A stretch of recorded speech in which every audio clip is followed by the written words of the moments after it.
What is happening, everybody? Welcome back to Dragon Quest 1. This is the Super Famicom version. Yeah, alright. So here we are, level 7. Yeah, okay.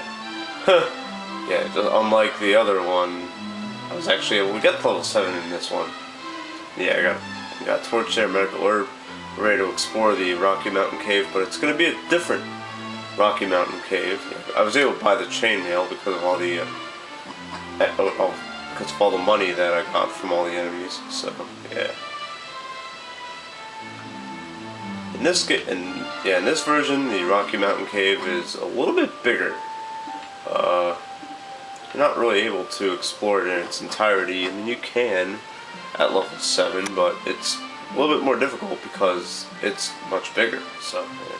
And you get more treasure from it too. Let me get some more herbs. Totally forgot to do that.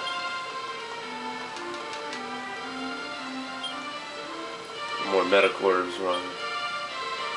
Forgot they call them medical herbs in this game. They call them medical herbs in the NES one too, but they just it's used more in the Explorer's Handbook and in the instruction book than anything else. Yep. Awesome. Just like in the NES version, you can carry up to 6 medical herbs in your inventory. Wish they did that in other Dragon Quest games. Only like you can have like 6 copies of a medical herb in like 6 separate copies of a medical herb in one of your players' inventories. That'd make Dragon Quest 1 or 2 and 3 a lot easier to play if you don't want to rely on magic for the NES ones anyways. Even the Super Famicom, they didn't perfect it yet.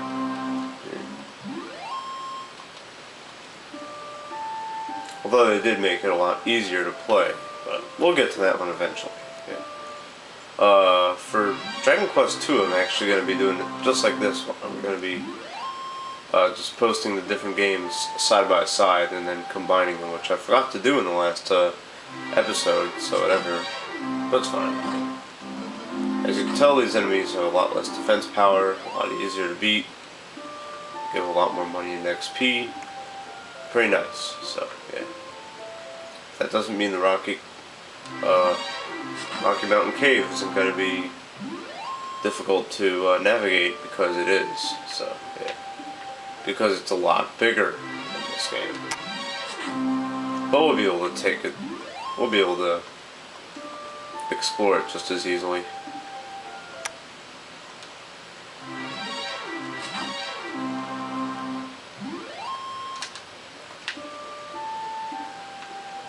Alright, so here it is.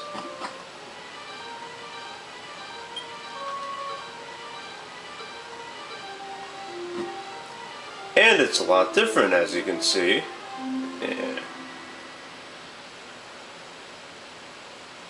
And actually have backgrounds in this game, it's not just a black background. Huh. I kind of like the black backgrounds myself, but whatever. And you actually need a key to get to the other level in this cave, so yeah, we're probably not going to be able to explore all of it today, but that's okay. You can actually get the iron shield, or the large shield, in this cave as a treasure, so I would highly recommend you do not buy a iron shield, because you won't need it, because you can find it in this cave. And the druids are called metas in this game. Don't know what that's supposed to mean, but whatever. I don't know if there's any treasure you can find in the first floor, but we're gonna take a walk and see what we can do here anyways.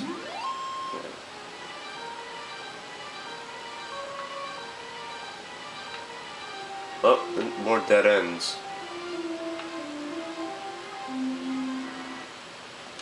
But yeah, even just like the NES one, I mean, this you kind of have to draw out a path with a pen and paper to navigate through these caves, because you don't have the whole screen to work with. You can't just be like, oh, got lost, okay, I can just retrace my steps. I mean, you could do that if you have good enough instincts, but I mean, it's much easier just to draw out a map. But fortunately, I don't really care because I'm not really just exploring this place anyways blindly, so it doesn't really mean much. Oh, here we go. Here's a staircase that leads downstairs here. But I think it leads to like a dead end or something like that. Woohoo, yeah. Wizards, warlocks, whatever. They can cast sleep, and that can put you to sleep, and won't be able to use any turns at all. And you won't, and different than most other Dragon Quest and Final Fantasy games, if you get hit, it doesn't guarantee that you wake up. So yeah, but that led nowhere. Okay.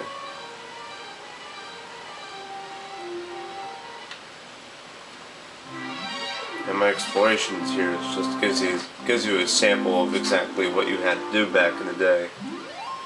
You literally had to explore everything blindly. Pretty bad. Yeah, let's go ahead and use heal. Yeah, in this game, not only does heal cost less, it also heals you for more damage. So yeah, forgot to mention that. And apparently, the bumping into stuff sound effect is a lot more rapid in this game. Meadows, whatever the hell you want to call them. I think this leads somewhere. Ooh, there's a treasure over there. See if we can't get there.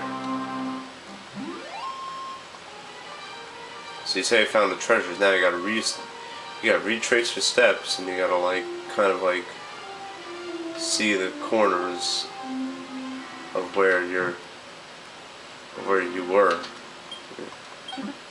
Nice money, cool. Yeah, we can go back to Garanham and get ourselves some half-plate armor if I really wanted to, which I may. Oh, we'll see. Although I'm going to be exploring this place at a much higher level in the next episode. And I'll, in the NES version, I'll demonstrate something really cheap but effective. So, yeah. You're going to like that. Alright, well, yeah, I'm pretty much done exploring this place. I feel like a blind little idiot doing this. So, yeah. But is there a spell that we can use to kind of double the effect of a torch? Well, yes there is. And you'll find that out next time on Dragon Quest 1. This is the Big Jew telling you to keep being awesome. Peace.